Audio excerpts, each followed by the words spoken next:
So I ended up leaving with a little change, and when I came out of ITC, I went to McCoy grounds, stayed there for about a week, right? And then I was kind of coaxing to find an apartment.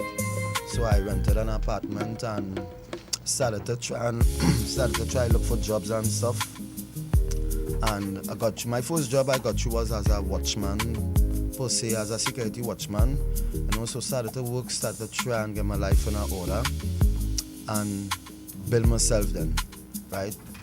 And while doing that now, honestly speaking, I'm not going to lie, honestly speaking, while doing that, I started to get caught up with the influence, because when I was in YTC, although I was sent to YTC for beyond control, I was placed among young men who got locked up for guns, who got locked up for robbery, who got locked up for marijuana. So I was introduced to drugs while in YTC. I learned to smoke in YTC. I learned a lot of negative stuff in YTC and was influenced the wrong way, honestly speaking.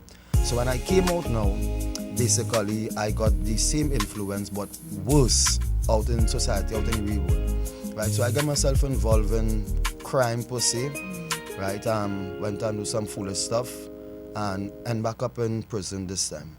This time is not YTC because I'm over the age of 18. So I ended up in MSP, right? I served a time in MSP of approximately 2 years, right? My time in MSP was hard, right? When I went in MSP, I had a mental breakdown. I could not have coped with reality, knowing that MSP is a different ball game by itself, and this is why I urge young people to do your best and stay out of prison, because the jail is not a place to be. Right, this is why I urge them in my previous interviews, even on TikTok and stuff, to urge them to stay out of the jail.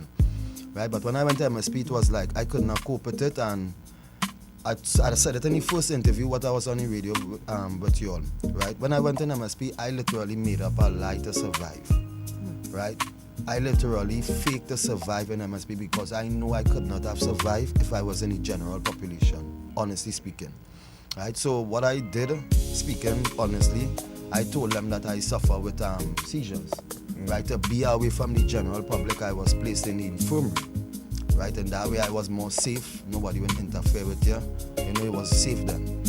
Right, so I was in infirmary. I spent my time in MSP, and basically I didn't do anything in MSP. I was just locked away 23 hours a day, 1 hour outside. No programs, nothing like that. So it was just 2 years wasted of my life then because of the decisions that I had made. But when the charge that you were convicted on was a non-violent crime, right? The MSP. Yeah, it was accepting stolen items. Right. And stuff like that. Why would they put an 18-year-old in MSP for receiving stolen items? Well, he's considered an adult. An adult, yes, but maximum security? Yeah, well, maybe that's where they had space. Remember the prison, and I want to believe when Daniel was there, the programs and industries department weren't really active as much yet. So because he said he had no program, he just when I was there, didn't have any programs either. It was just the one off time at church. Pastor would come or somebody, but other than that, there wasn't anything. But that has changed now. The thing is, I want people to understand too that there's no prison in the world, even the one in Tasha and I just visited in Canada. There's no prison in the world that stops or can stop contraband. They will try their best. They will try as much as they could, as hard as they can. They will try, but it's a plague around the world. So when Daniel also said he learned how to use drugs in the institution, that's nothing surprising when it comes to understanding prison life, because we send people to prison who are hooked on different substances, and we don't have a treatment program for them. So obviously they will want drugs while they're in prison. So correct. But it also speaks to, and I just wanted to raise that point about the different levels of security and confinement that different levels of crimes demand.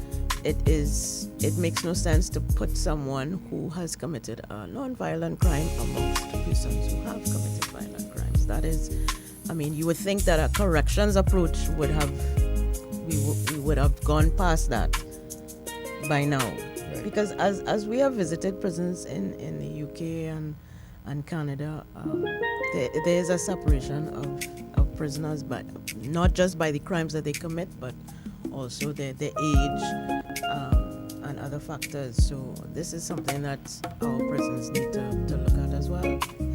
You mentioned the fact that space may have been an issue, understood, but maximum security prison is not for someone who has committed fraud. But Understood. that's cool. So and So MSP was a difficult. Yeah, a difficult Time for hurdle. you. A Yeah. difficult hurdle to maneuver. And Yeah. it's not like YTC. MSP is prison. Correct. Yeah, it is jail. Lockdown, 23 hours, 1 hour outside. And by the grace of God, I battled it through. I made it out, and I made up my mind not to go back. Could guarantee all that. Right? Could guarantee that. Right? But I made it through, and I will urge anyone to stay out because there's now better roses in there, right? But when I came out of MSP now, it was just basically like back to square one. Because all this time wasted, still don't know my parents, still don't have no support, and it just get from bad to worse and more worse. Right? Because from MSP now is back out and back out on the streets again. And I made up my mind that when I came out of MSP, I would have do good and still doing good. And so when I came out of MSP, I started to be more proactive with my life. I learned my lesson after that 2 years, knowing that MSP is not like YTC, where you be given all the opportunities to do stuff and you're more free. It is not like that. So I took it more serious, and I said to myself, hey, you're not going to do that anymore. You're going to stay out and you're going to do good then. You know, and I came out and started to get myself involved in youth clubs, started to look for work then, started to rent, you know, started to build myself piece by piece then and not rush it. there are people who, of course, would have looked out for you during this time, right? Could you explain how that happened and where you are now? And you know, I'm sure you have a statement for those in authority on what you would like to see, what you experience, and what you would like to see. I hope that there are officials from, if not the Minister himself, Minister of Justice, please, this program is part of what we would like you to add to your discussion when you're speaking about parole. And because remember, people coming from different circumstances, and Daniel's, of course, one is a very telling one. Yeah.